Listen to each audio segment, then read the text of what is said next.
Do you believe in Christ? A simple and prompt answer to this question was, if the Christ were alive today, I would be the first to become his disciple.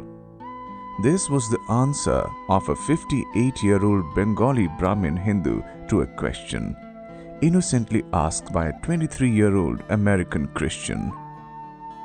The 58-year-old man was Sri Sri Thakur Anukul Chandra, and the young American was Mr. Ray Houseman.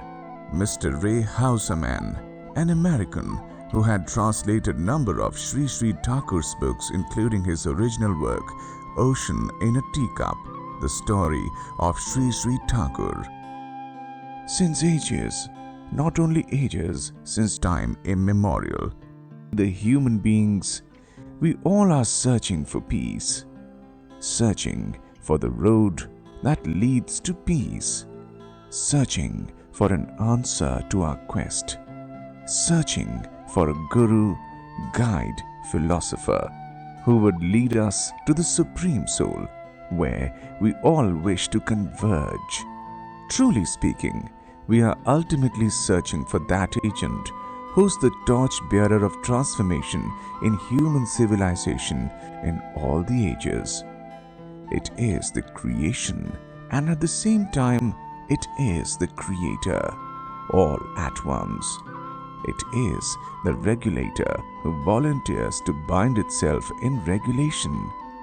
He is called Incarnate, Prophet, and Avatar. There are manifestations of incarnations in India for ages, both prehistoric period and historic ages. Prehistoric period refers to the mythological period, and mythology tells us various avatars like Matsya, Kurma, Kola, Narsingh, Bhamana, and so on. We also have mythological accounts of incarnations in human form in various eras, like Rama, Krishna, Buddha, Jesus, Muhammad, Chaitanya, and Ramakrishna. Sri Sri Thakur Anukul Chandra is the latest in the sequence of incarnates.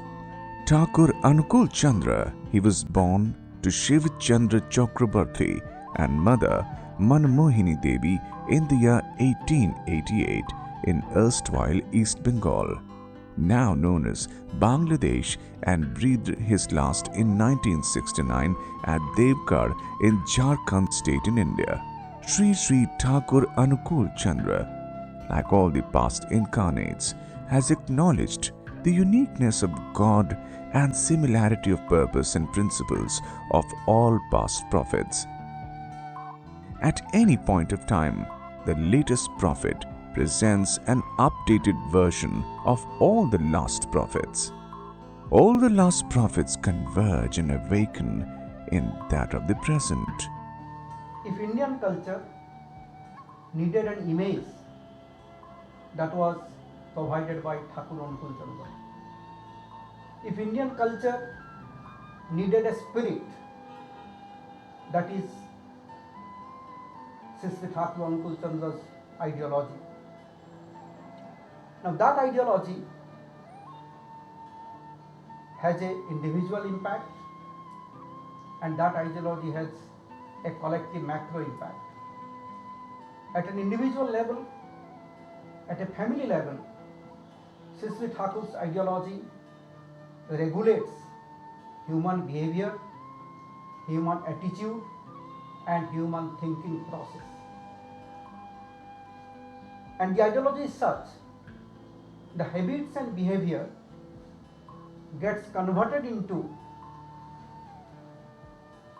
instincts, and instincts get converted into a cultural mode, and man can get progressively transformed, thereby leading to evolution of the civilization. Now, in a collective sphere, C.C. Thakur has provided ideology with respect to how education should be conducted, how a government policy should be formed, how various communities will relate themselves with each other, and how the entire population of the country can get a collective upgradation, a conscious upgradation in their consciousness and total fulfillment. It was in 1977. I was a college student. I came across a book in Odia, Manar Manisha C.C. Thakur Anukul Chandra. It means the man whom I like the best. When I read the book, the author has expressed why he has accepted C.C. Thakur Anukul Chandra as the man to guide him, the living ideal for him. It attracted me. The main reason was the logic, the scientific approach, and to integrate dharma in the day-to-day life. Announces Sri Sri Thakur. Therefore, there is hardly any ground for conflict amongst prophets.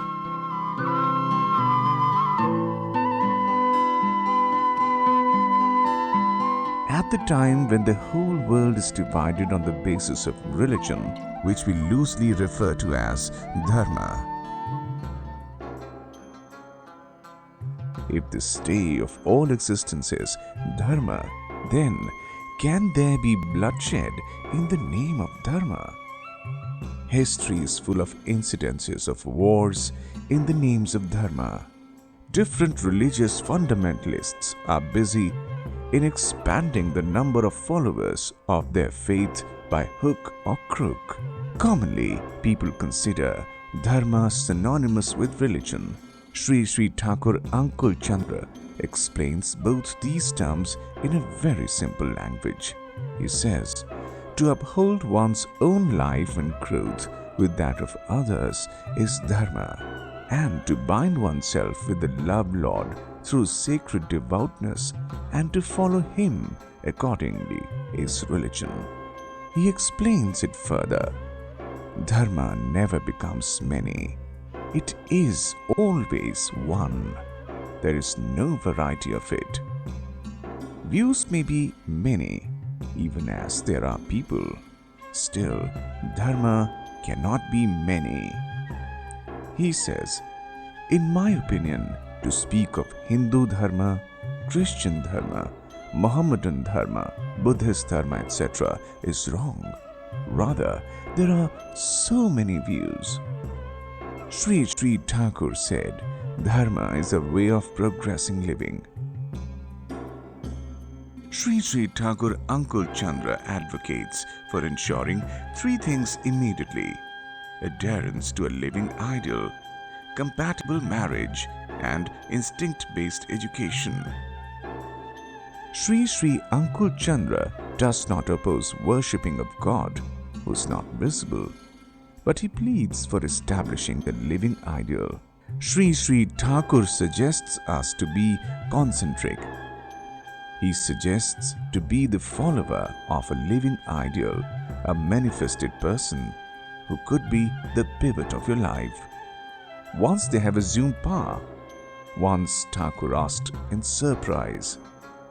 These words of Thakur had a significance to Deshbandhu Chittaranjan Das that cannot be expressed in any language. Once Deshbandhu C.R. Das, one of the pioneer fighters for the freedom of India, came over to Thakur and became his disciple. On one occasion, when Deshbandhu was mentally and physically depressed, Thakur requested him to stay in the ashram for a few days in order to regain his health. In reply, C.R. Das expressed his desire to comply with Thakur's request but said, "Thakur, there is nobody I can leave during my absence." Thakur was shocked to hear this. It became clear to Deshbandhu and to many others at that time that if those who will take the responsibility for establishing a new order in society remain unadjusted and eccentric, it will be something like substituting a rat for a lion. That's the reason Sri Sri Thakur Anukul Chandra insists on the reformation of marriage. According to him, the primary purpose of marriage is twofold: progeny and progression. Good progeny out of adjusted marriage is the animated wealth of country that makes a country prosperous with improved becoming. Good progeny is possible through the principle of eugenics, which implies that compatibility between the bride and groom is essential. But in the present social trend, it gives an impression that marriage should be an outcome of mutual consent rather than a systematic matching process. Unlike many Indian saints, Thakur's explanations are simple, pragmatic, and always relating to practical activity. He has little time for another worldly mysticism that doesn't help a man achieve a more meaningful and productive life within his own immediate environment and through his own traditional faith. What have you lost? Thakur constantly insisted. Everything, land, homes, business, all were built with our efficiency, and we haven't lost that. With it, we shall build again. As his doubtful human treasury grew into thousands, Thakur's determination became more contagious. His confidence was infectious. Helpless men, women, and children raised their heads and their hopes. In 1956, Thakur had a slight stroke which incapacitated him physically for several months. Heart specialists prescribed complete rest. Concerned associates made rigid rules for visitors. Barricades to protect him shattered the home informality of former times. Within weeks, however, he began calling to people standing behind the barricades to come and see him. Then, sheepishly, he turned to the worried guardians and apologized. "I'm afraid the only wealth I know is man, and maybe it's my only medicine too." Thakur remained accessible to all comers at almost all hours. He normally spent more than 14 hours a day inspiring, consulting, and advising, except for a few hours rest in the afternoon and 6 hours sleep at night. He lived in a goldfish bowl with men diseased, distraught, and searching men. His constant companion, and till he left the world on 15th January 1969, his only wealth.